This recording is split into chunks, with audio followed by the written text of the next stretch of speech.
What's going on, y'all? It's Sunday night. Yeah. I'm just gonna bring y'all a couple news topics. Late night news, real quick. You know.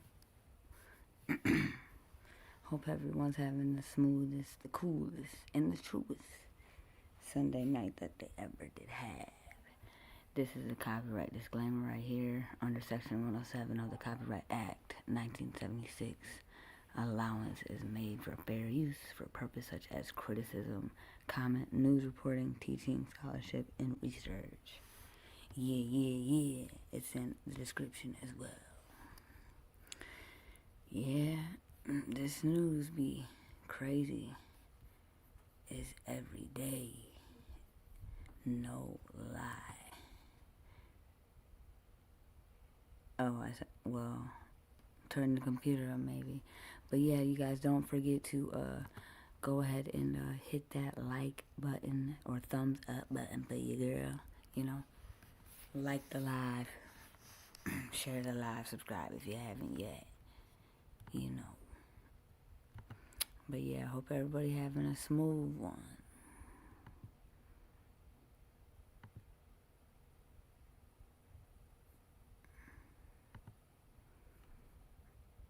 So first we got a missing 15-year-old boy. What's going on, Aggie? Hope you're having the smoothest, the coolest, and the truest Sunday night that you ever did have, you know?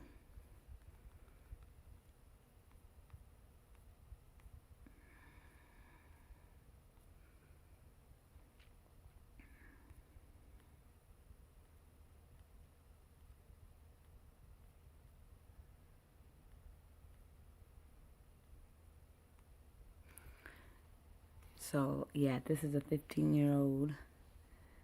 He went missing. His name is Donovan. And they're looking for information. He failed to return home in the 18400 block of Arkdale after school on Friday, November the 14th. He was last seen wearing a black jacket, brown shirt, and khaki pants. According to his sister, he has autism. Madison McGee details age 15, height. It just says age 15, height 60, hair black, locks, weight 140, eyes brown. Anyone with information, please contact the Detroit Police Department 8th Precinct, 313-596-5840, or Crime Stoppers, you know? Yeah, another one. We got one more too, y'all. It's crazy. It's crazy.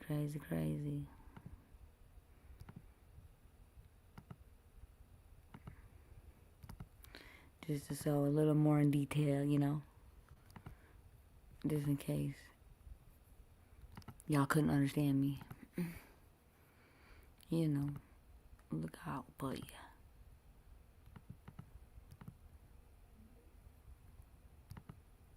Man, it really is. Then we have a 12-year-old little boy.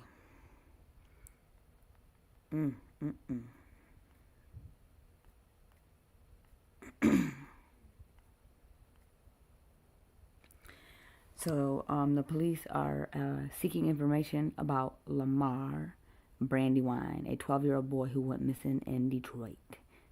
Police are seeking information about a 12-year-old boy who is missing in Detroit. He left his residence in the 2020 block. Oh, this is crazy. Arkdale, the same road. Both these boys were last seen on the same road, the same block, and failed to return home on Friday, November the 14th. Aw, shit. Maybe it's just a coincidence. I don't know. Wow. He was last seen wearing a red and white Spider-Man hat, black coat, and black jeans. That's crazy. Age 12, height 4'11", hair black, weight is 137 pounds, eyes brown. Anyone with details should contact the Detroit Police Department, the 8th Precinct, at 313-596-5840 or Crime Stoppers at 1-800-SPEAK-UP.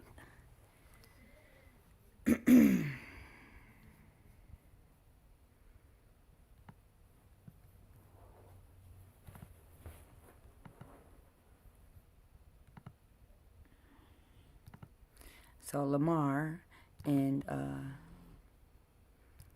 15-year-old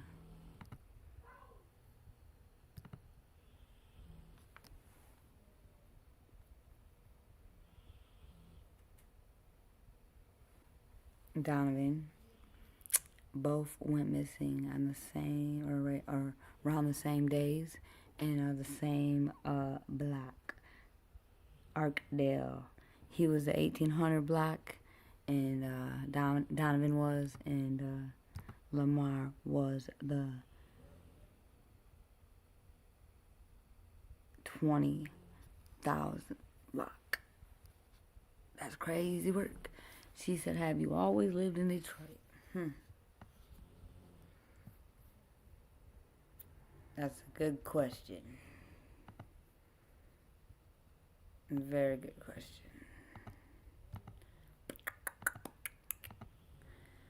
Yeah. So next we are going to move on to the next one, y'all.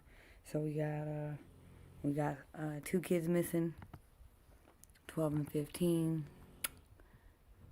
Man, hug your babies, y'all. Kiss on your loved ones, especially your babies. And this is just a weekly report for the 313, the D-Ski. This shit is crazy.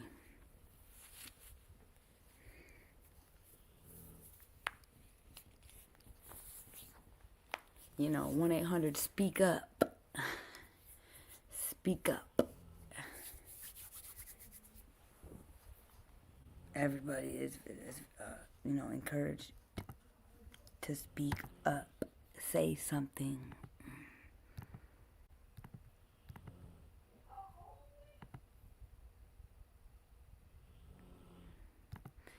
All right.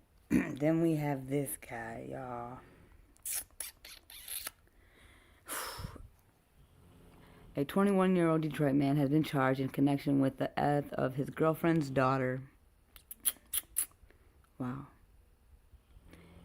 Spivey was arraigned Saturday on charges of homicide and child abuse exactly 1 year after he allegedly assaulted a 3-year-old girl. Wow. Toi, what are you doing? This is crazy. Police arrested Spivey on November 15th, 2024, the day medics were called to the residence on the 14th block of Riverview Street in Detroit. They arrived around 2:40 a.m. and transported the victim to the hospital for treatment. She was pronounced dead 3 days later. The Wayne County Medical Examiner later said blunt trauma was the cause of the victim's death. Man, more details will become available at the preliminary expected on December 1st. Wow.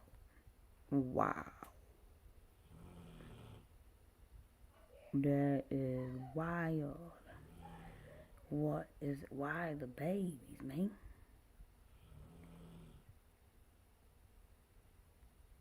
Wild.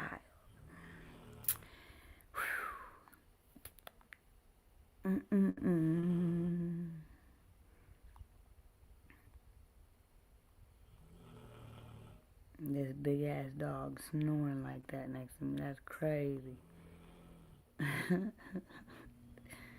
He's sleeping good, I guess.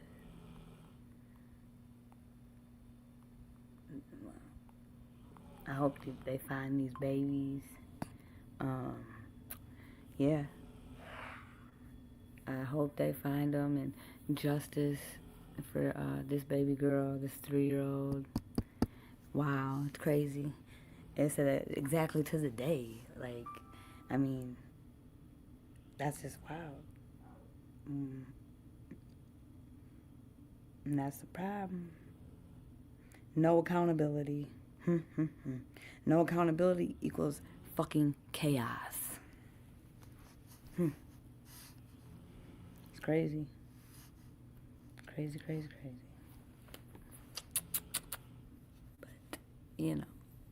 that's just my opinion. So now we got this guy.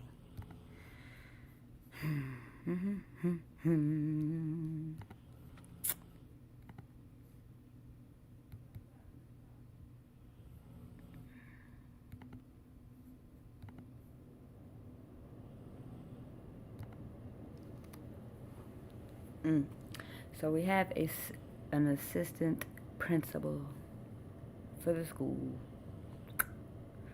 Macomb County, a Detroit school assistant principal accused of sexually assaulting 18 has been bounded over to a higher court and could face trial. Officials said Jermone Younger, 59 of Roseville, was bound over to the Macomb County Circuit Court on Friday, November the 14th, on the charges of first-degree CSC life felony. Damn. And second-degree criminal CSC 15-year felony, according to the Macomb County Prosecutor Office. Younger served as the assistant principal at the Edward Duke Ellington Conservatory of Music and Art at Beckham Academy in Detroit. This is crazy. He is accused of assaulting a 14-year-old student at his home on Wednesday, October 8th, 2025. Previous coverage, Detroit assistant principal accused of assaulting teen student faces felony charges. Younger is scheduled to be arraigned in circuit court on Monday, November the 24th, 2005. Wow, y'all. He was released after posting his $250,000 cash surety, 10% bond, according to the police prosecutor's office. Wow. He has a pending life felony and a 15-year felony, and they let him out on a bond. Well, let's see what 10%, wow. That's fucked up, Detroit. He must wear a GPS tether, and he cannot have any contact with the victim. Wow. The allegations in this case are very serious, and we thank the court for binding the defendant over to the trial, for the trial on these charges, said Macomb County Prosecutor Peter Lucio, who remains seeking justice and supporting the victim as, this is crazy work, he must wear a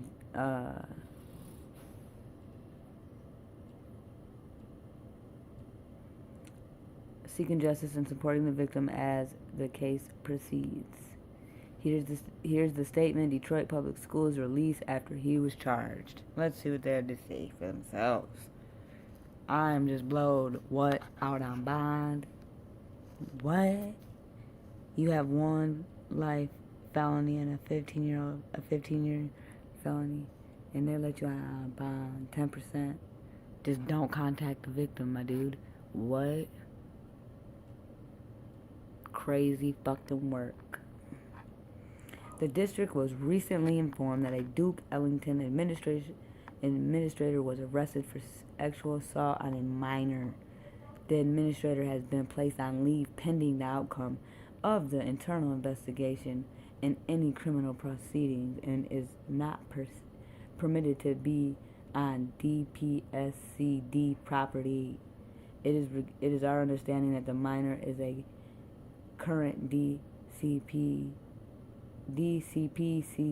student and the alleged assault occurred off of school grounds at the employee's home. We are unaware of any other alleged wrongdoings associated with the administrator, but we will ensure an investigation to ensure that this is the case. Detroit Public School County District. Damn. Dog. Yeah. 7 missile. And then, When 6 Mile turns into McNichols, it gets a little choppy. You know, when 5 Mile turns into Finkel, it gets a little choppy. You know, Baseline turns into 8 Mile. That's when you know you in the hood. Yeah, I know all about it. Sure does. And you better know your coordinates over here in Detroit. For sure, for sure. For sure, for sure. This shit is real crazy. Cause it's no joke. It's they will sell anything in Detroit. I'm talking about anything. For real. It's a get money type of city in any type of way. Oh man.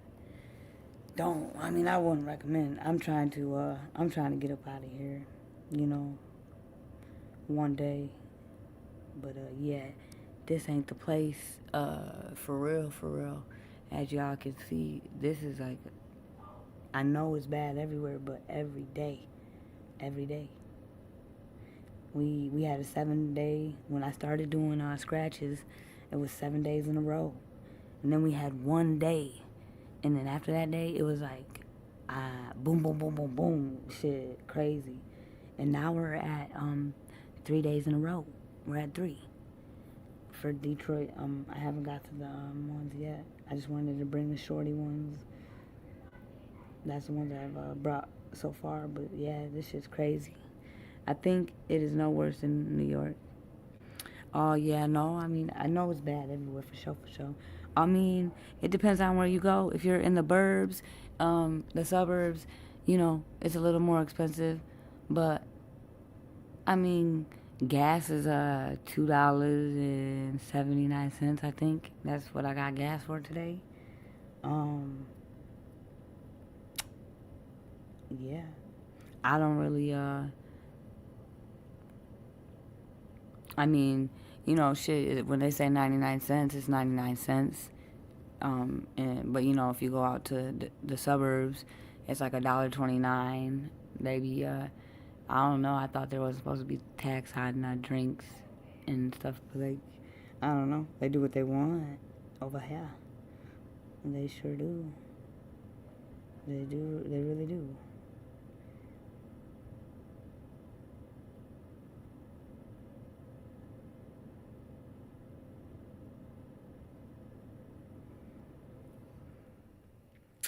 Oh man, I don't smoke cigarettes, but I quit smoking cigarettes a minute ago.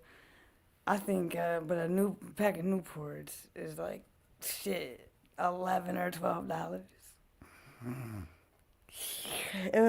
I do believe. Oh man, you better get the soft pack because it's $1 cheaper. I heard from.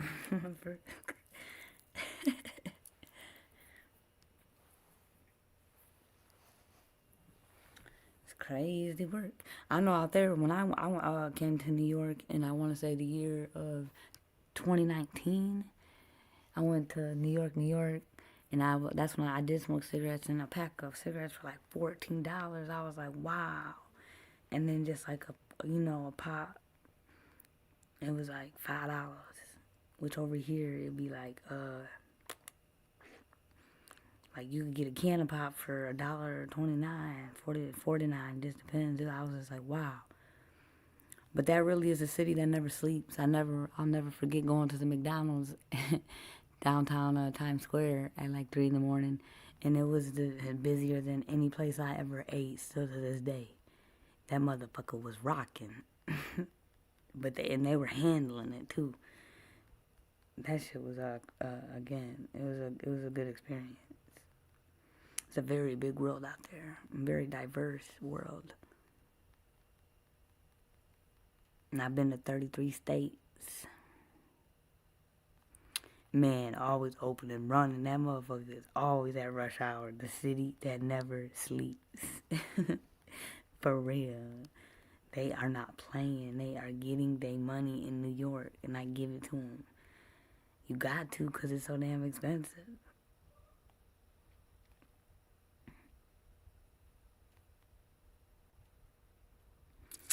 Well, this year I remember I went to the Niagara Falls this earlier a couple months ago, and it was only to Niagara Falls. It was only 5 hours and some change, and that's like right outside of Buffalo. But New York, I think is another 5 hours from where Niagara Falls is at, or like a 400 and some miles. I don't know to be exact, but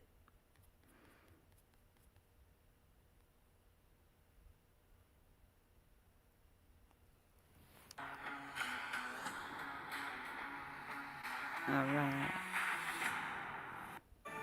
Before witness support in Chattanooga even existed, a young mother was set to be a key witness against a gang member for the murder of a friend. Well, that mother was Bianca Horton, and she was killed. And now, nearly 10 years after her death, the jury in Hamilton County found the last of her killers guilty and sentenced him to life in prison. Her murder opened the eyes of police in Chattanooga that something was missing. It helped spark the creation of more support for those who want to speak up in the pursuit of justice. News Channel 9's Lily Butler brings us more in this special report. The trial of the last of 3 suspects in the murder of Bianca Horton came with protections not often seen in Hamilton County Court. Witnesses we didn't identify by name, image, or even voice, all in an effort to keep them safe. Because this case showed Chattanooga that identifying a gang member can be dangerous. She was willing to die. Wow. To say enough. Bianca Horton had identified Cortez Sims and was set to testify against him in court when she was murdered in May 2016. At the time, there was not a program to support witnesses in Chattanooga. After her passing, there were community agencies and city departments who came together to essentially establish what we now call Witness Support Fund. Bianca spoke to News Channel 9 about her desire to tell the truth months before she was found dead. I was thankful that he was out, because now I can get to the justice phase for me, my daughter, and my friend. Nearly 10 years later, one of 3 men accused of silencing Bianca, sentenced to a life behind bars. Hold on one sec, y'all. My bad. This crazy work. Sentenced to a life behind bars. Everything indicated that Madison Park Bloods were solely responsible for the murder of Bianca Horton. And support for victims and witnesses has expanded. Helping them identify who are your safe contacts, thinking about your emotional well-being, physical well-being, maybe if they're, needing to stay with a friend or a family member for a period of time. Hannah Walling is the Chattanooga Police Department Victim Services and Chaplains Director. It is not uncommon for our staff daily to have conversations with individuals who no longer feel safe because of the crime has occurred. Taylor Walker, CPD's homicide sergeant, said this case had a ripple effect on some of the more than 30 homicides in 2016, the year Bianca was murdered. I do think that it created an environment where people were a little reluctant to speak with us pertaining to the homicides that occurred after that.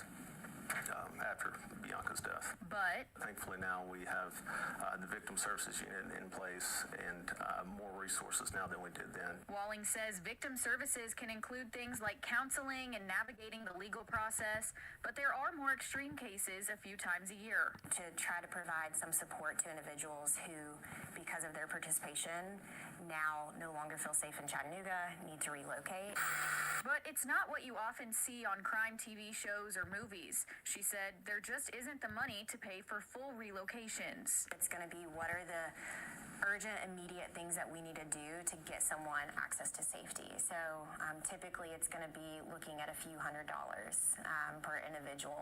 Walling says whatever does exist in the Witness Support Fund comes from community donations. There's not dedicated city dollars for that or dedicated state resource at this time. Walker says protecting victims starts long before court, with what names and personal information they include in records like arrest reports and search warrants, all in an effort to try and keep what happened to this young mother from happening again. To avoid his prosecution, Cortez that's what set this entire chain. Lily Butler, News Channel 9. We asked why there are not taxpayer dollars dedicated to keeping victims safe. The city said they had no comment, and the TBI said No they do comment, not they have said, witness protection, but do I have bet. a victim services unit. The TLDR for enterprises tuning in today is AI-powered enterprise search offers a way for intent-driven searches rather than keyword-based searches that we used to have before.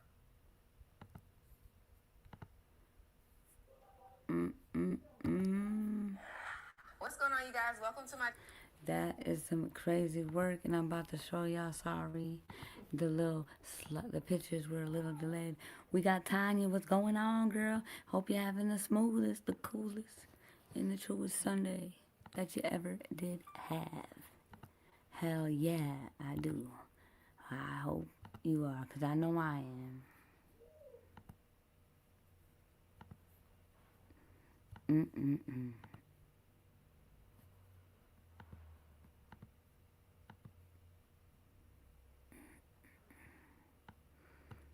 It's Monday tomorrow, y'all.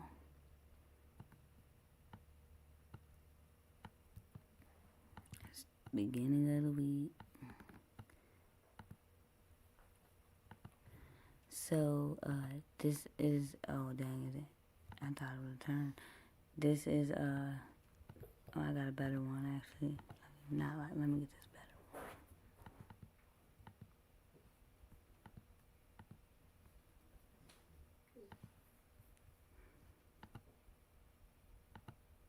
So this is the mother, this is the guy, you know.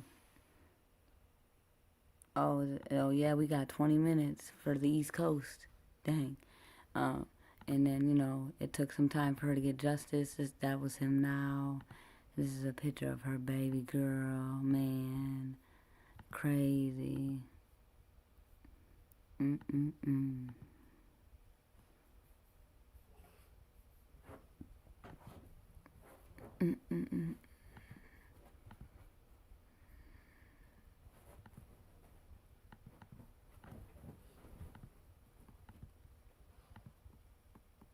Man, it's wild. Wild child. Wow, wow, wow.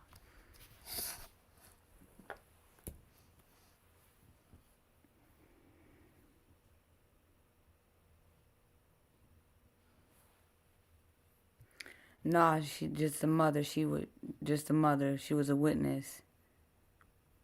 And no, he didn't. He didn't unalive the baby. She was a mother, and that they just showed a picture of the baby. You know, she lost her mom due to being a witness. You know, and it took some time for her to get her justice, but it came. It's crazy. Something's got to be in the water. Got 2 shorties missing in the D. 15 and 12. Donovan 15, and we got Lamar 12, both from the same block. Crazy work.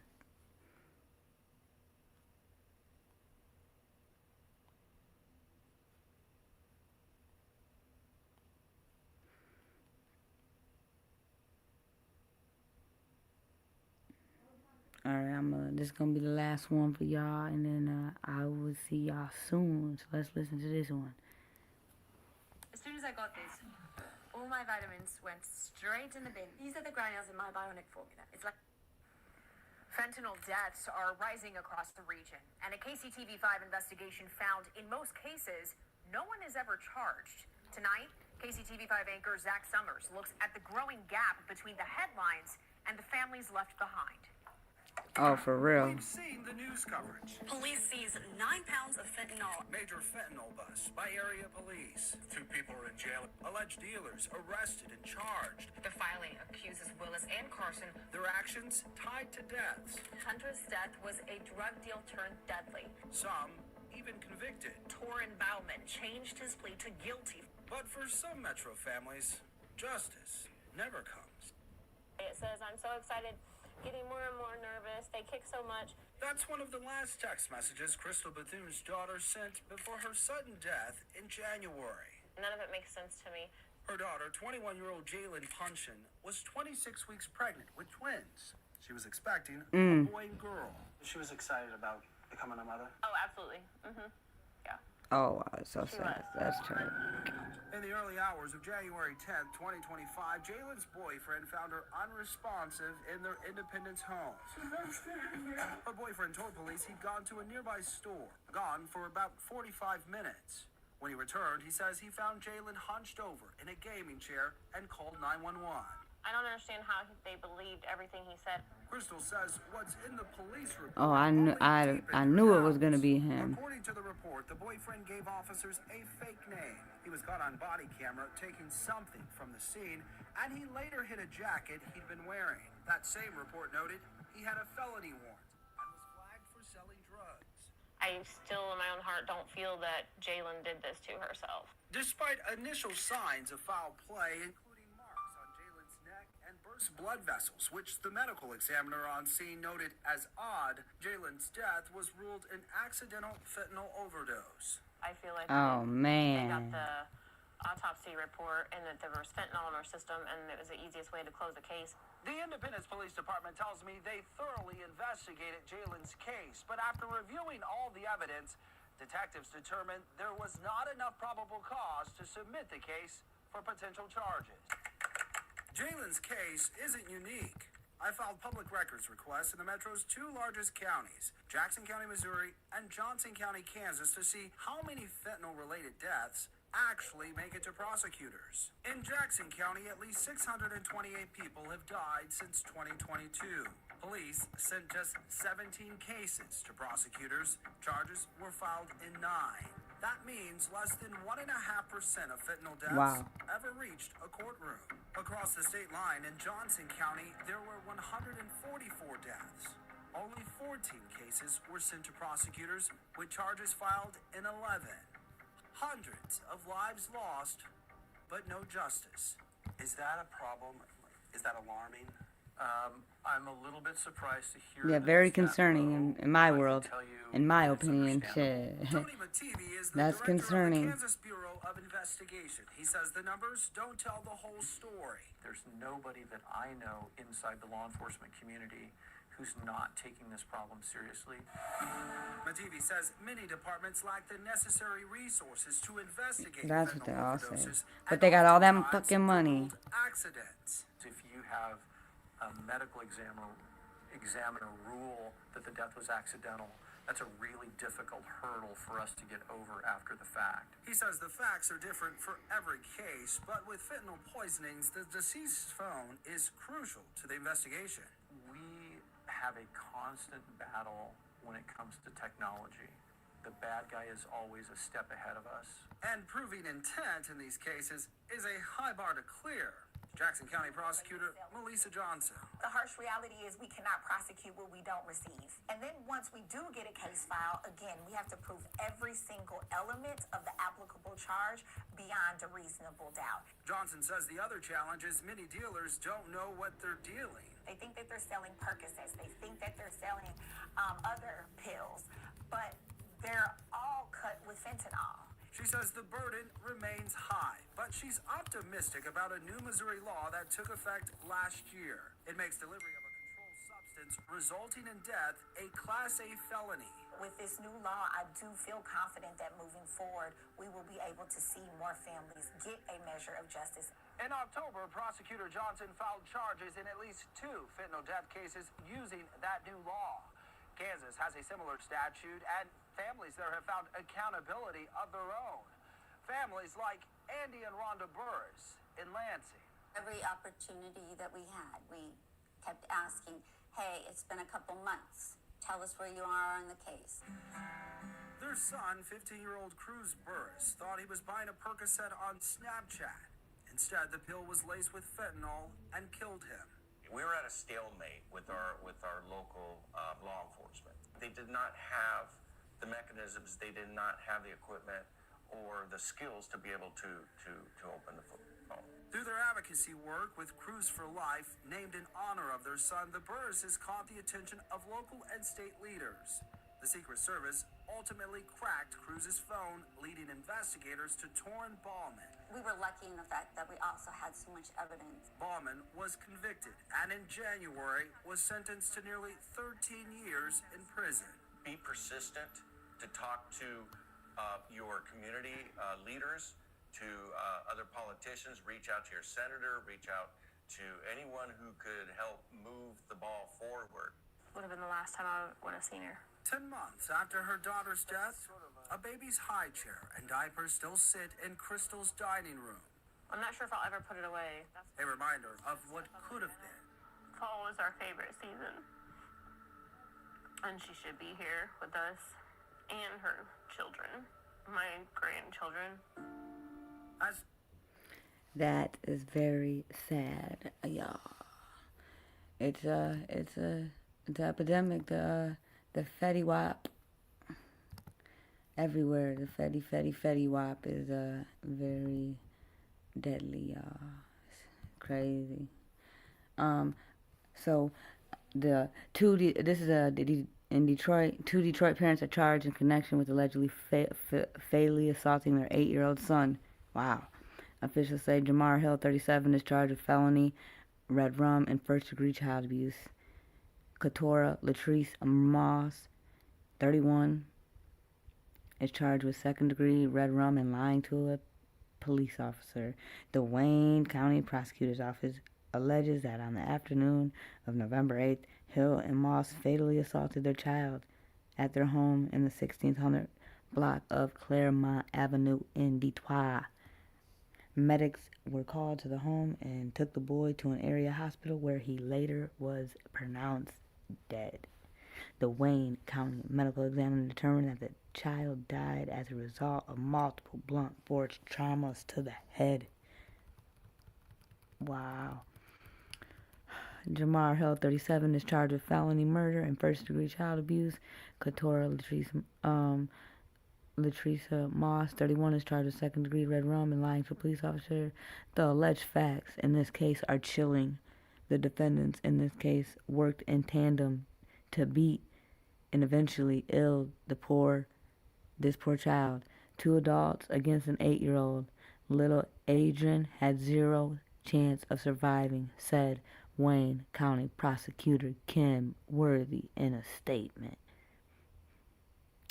Hill and Ross were scheduled to be arraigned Tuesday afternoon. Wow, justice for little Adrian, man. This is crazy. Justice for this 8-year-old little boy. Justice. We got, Zamar King was 9 when his mother smothered him. And he needs justice. Wow.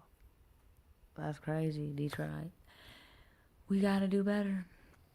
We just have to, So again, I appreciate y'all for pulling up on your girl. And I hope you guys have the smoothest and the coolest and the 100% truest rest of your night. And I'll be back, Jack. It's all love over here. It's all love. Justice for these babies, y'all. Y'all be smooth with it. Replay gang, leave me a comment. Hit that thumbs up button. If you forgot on your way out, hit the thumbs up button for your girl. Till next time.